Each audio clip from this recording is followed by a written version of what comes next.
Mening ushbu murojaatim Surxondaryo viloyat prokurori Bobojonov Baxtiyor Bekovich va Surxondaryo viloyat Ichki ishlar boshqarmasi boshlig'i hamda Ichki ishlar boshqarmasi tergov boshqarmasining boshlig'iga bo'ladi. Bundan asosiy maqsad Qumqo'rg'on tumani Bohoriston qishlog'ida yashovchi 1976-yildan tug'ilgan Qo'shboqov To'lqin Mingliyevich 2026-yil 28-mart kuni bu Termiz tumanidagi uchta shaxs tomonidan birga mayatga qilgan holati bo'yicha qasddan o'ldirishib, o'lim joyidan tashlab ketgan holati bo'yicha mana ifo qilishga majbur bo'layapmiz. Qani Erkin aka bu holat bo'yicha bir aniq tiliqib fikrlarni ayting. Qani bu Surxondaryo viloyat prokurori Baxtiyor Bekovichga bo'layotgan murojaatimiz, qani aytingchi, voqea qanday bo'lgan? Ukamizda uydan ishga chiqqan Jarqo'rg'on tumaniga, Jarqo'rg'on tumanidan bir tog'amiz bachalari mana shu mayapkaga boramizmi deb buni ta'rif qilib, bir bo'ramizning bolalari bilan birgalikda 3 ta bola buni olib Gulbahor sovxoziga mayapkaga olib chiqib ketyapti. Olib chiqib ketib u yoqda buni orada qanday kichik narsa bo'lib o'tadi, shu janjal bo'lib, janjalda buni urib o'lim darajasiga olib borib tashlayapti. Bu holatni ko'rib cho'ponlar qo'rqqanidan telefon qilib uchastkavoyga xabar qilyapti. Uchastkavoy kelib bu yil qarasa bular qochib ketgan bo'lyapti. Qochib ketgani uchastkavoy borib ushlab kelyapti-dagi. Bu yerda o'zlaricha muhokama qilib buni birinchi yordamni ko'rsatmoqchi bo'lib, bu yerda Laba degan mashina topib kelib, Labaga bolani ortib, biz ukamiz bechorani ortib Termiz tumani ichki ishlar bo'limiga olib boryapti. Ichki ishlar bo'limi Laba mashina bilan. Laba mashinaga juda holati yomon holatda ortib olib ketyapti. Skoro pomisham qilmayapti. Shu yerda Gulbahor sovxozining o'zida medpunkt yaqin. O'shandan skoro olib kelmasdan Laba mashinani olib ketyapti. Laba mashina Termiz tumaniga borib, shu yerda muhokama qilinib, undan Termiz shahriga tez yordamga olib boryapti yana. Tez yordamga borib, tez yordamdan o'rda bizim og'aynilarga xabar beryapti. Yana mening o'zimga ham xabar kelyapti. Uchastkavoy aytadi, uchastkavoy bu yerda Kamol degan bir yigitga, Kamol zannachanlik ministri ishlaydi. Kamol Erkin aka, mana shunday ahvol Termizda tez yetib kelmasangiz bo'lmaydi. To'lqin ukamizning ahvoli yaxshi emas. Og'ir ahvolda Termizda yotibdi deyapti. Biz hammamiz bir-birimizga xabar berib, yig'ib borganimizcha ancha vaqt o'tdi va shu orada men bir o'zimning qaynim shu yoqda yashaydigan inson Bahodir Narmatov degan yigitga tez borguncha borib xabar olyapman. Borib Bahodir xabar olib, borib ko'ryapti-dagi, u yoqdan ushlab ko'rsa, yoqlab yotgan holatda bo'lgan. Ballisada. Tugadi deyapti. Tugab, bu shu yerda bitta ayolim, bu nima bo'lib qolmish? Qanday operatsiya olib kiradi, o'lyapti degan. Tushundim. Erkin aka, bu aytaylik shu 3 kishi haqiqatan urgan ekan, birga 4 kishi bu mayakka borgan ekan.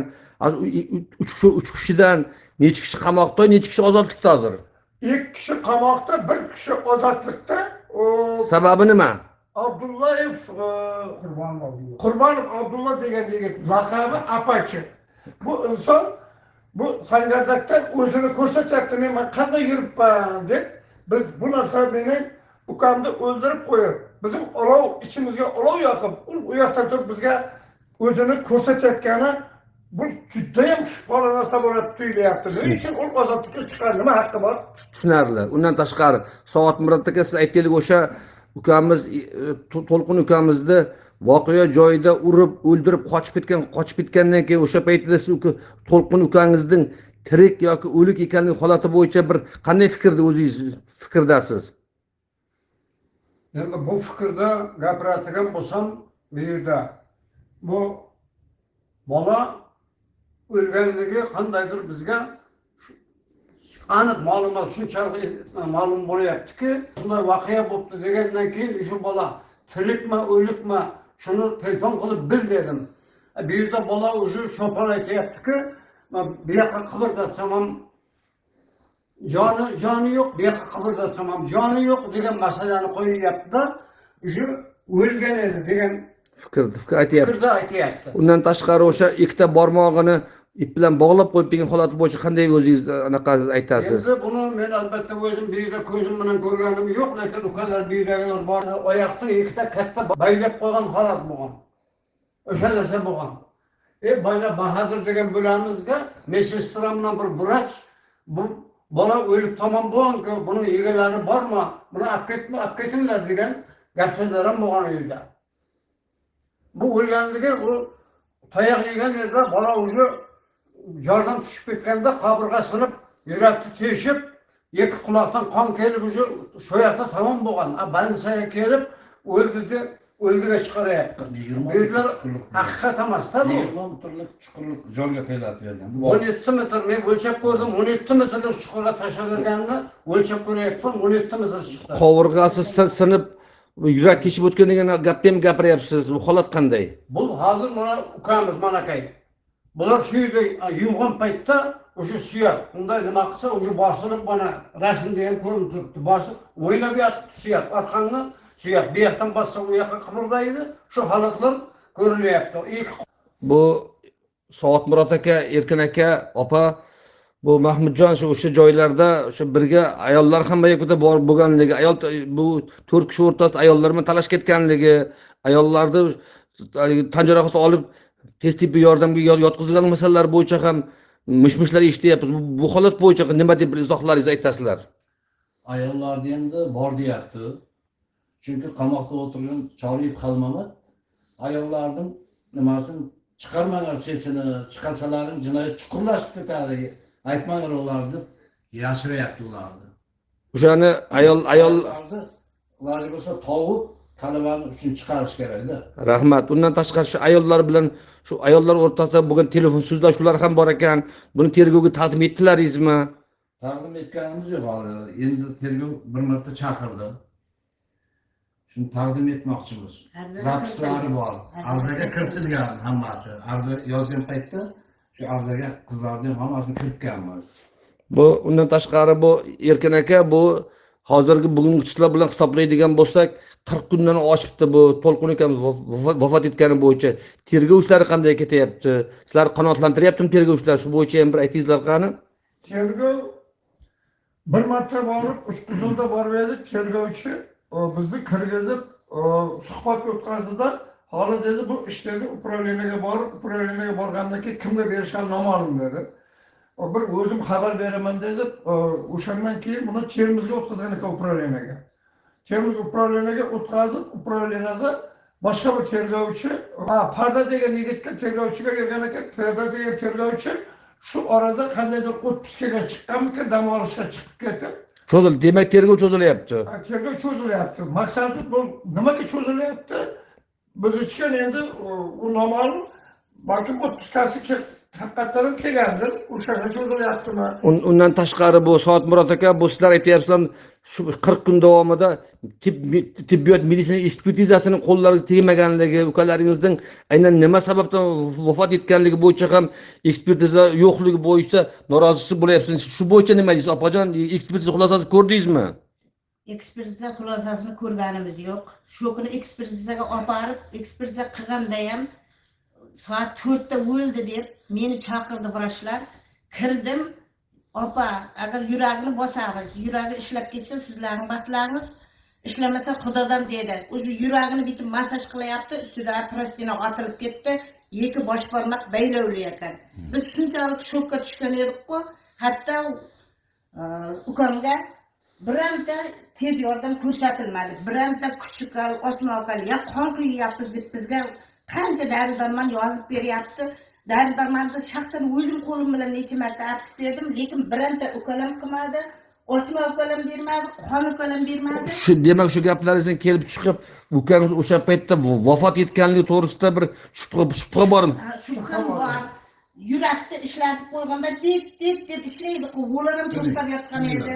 Faqat shunday nafas berib qo'yibdi. Hozirgi hurmatli Baxtiyor Bekovich, Ichki ishlar boshqarmasi boshlig'i, tergov boshqarmasining boshlig'i, mana bu oila Xo'shboqov oilasi nima uchun bu bizlarga, ukamizga nisbatan o'ldirganlar, qasddan o'ldirganlar, qochib ketganlarga 3 ta fuqaroga nisbatan nima uchun Jinoyat kodeksining 104-moddasi 3-qismini qo'yadi?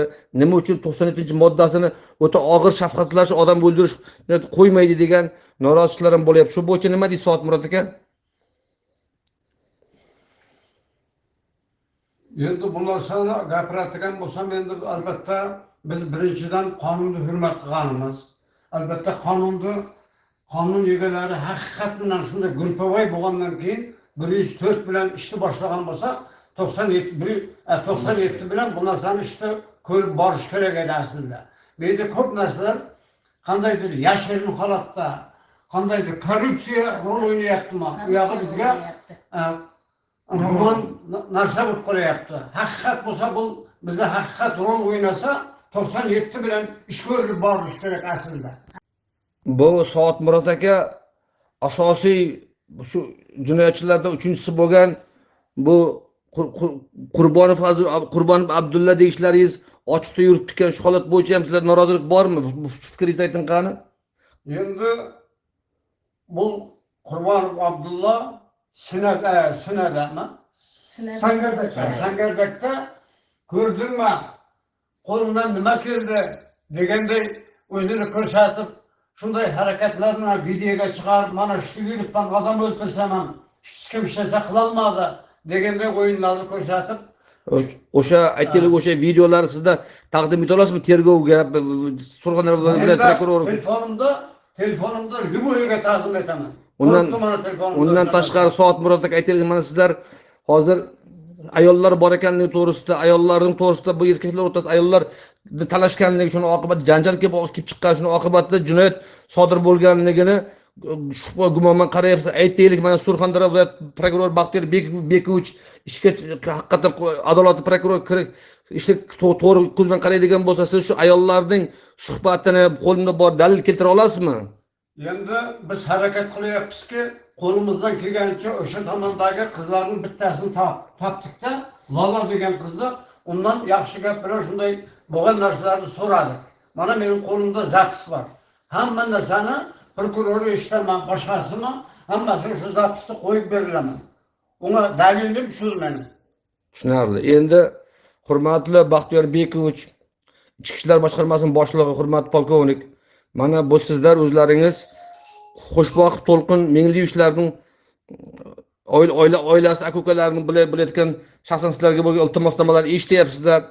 Bu tergov jarayonida bo'layotgan nohaqliklar, adolatsizliklar, bu To'lqin ukamizga nisbatan qilingan nohaqliklar, tibbiy ekspertiza hozirgi kungacha yo'qligi, tergovning sust darajada olib borilayotganligi, tergovga yuzak qaralayotganligini va eng achinarlisi Jarqo'rg'on tumanining 3-shaxs bu jinoyatchilarning 3-shaxs do'stlari bo'lgan Abdulla Qurbonovning ochiqda yurganligi va ushbu kungacha tergov harakatlarini to'liq olib bormagan holatlari bo'yicha mana shaxsan sizlarga ijtimoiy tarmoqlar orqali, Facebook tarmoqlari orqali murojaat qilmoqda. Shuning uchun shaxsan Baxtiyor Bekovich sizdan ushbu bu Qo'shboq To'lqin Mengliyevga oid bo'lgan jinoyat ishini o'ldirganlarni, qasddan o'ldirganlarga nisbatan qonuniy choralar ko'rib, belgilangan 104-moddasining o'rniga ishda atrof qonuniy ko'rib chiqib 97-moddasi bo'yicha almashtirilishingizni, undan tashqari ochiqda yurgan 3-shaxs bo'lgan asosiy jinoyatchilardan bo'lgan o'ta retsidivist jinoyatchi Abdulla Qurbonovni ham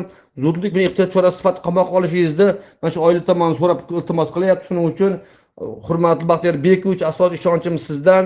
Mana shuning uchun shu to'g'risida mana sizlar Baxtiyor Bekovich oxirgi iltimoslaringizni aytingizlar.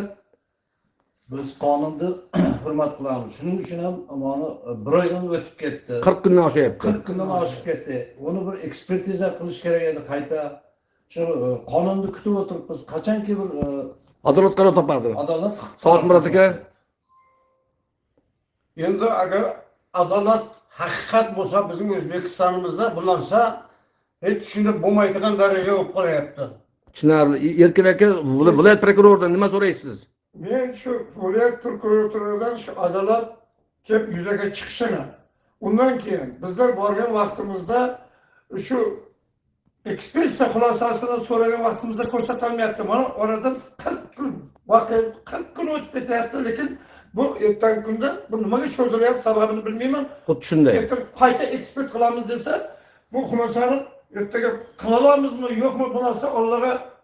Shuning uchun Baxtiyor Bekovich ayting qani? bizga qanday xulosa beradi noma'lum. Borib so'rasak, sutdan oldin beramiz sizlarga xulosani deydi. Ungacha taqdim etish. Mana shaxsan eshityapsiz, ekspertiza xulosasi bu 1 kunda, 2 kunda, 3 kunda chiqish kerak, o'z muddati bor, lekin ushbu kungacha qariyb 40 kundan buyon ushbu To'lqin ukamizning yaqin qarindoshlari bo'layotgan mana xafagarchilik, sarsangarchilik, norozichilik mana shaxsan shundan kelib chiqyapti. Shaxsan sizdan ushbu masala bo'yicha qonuniy yechim, qonuniy yordam, qonuniy yondashuv so'rab qolamiz.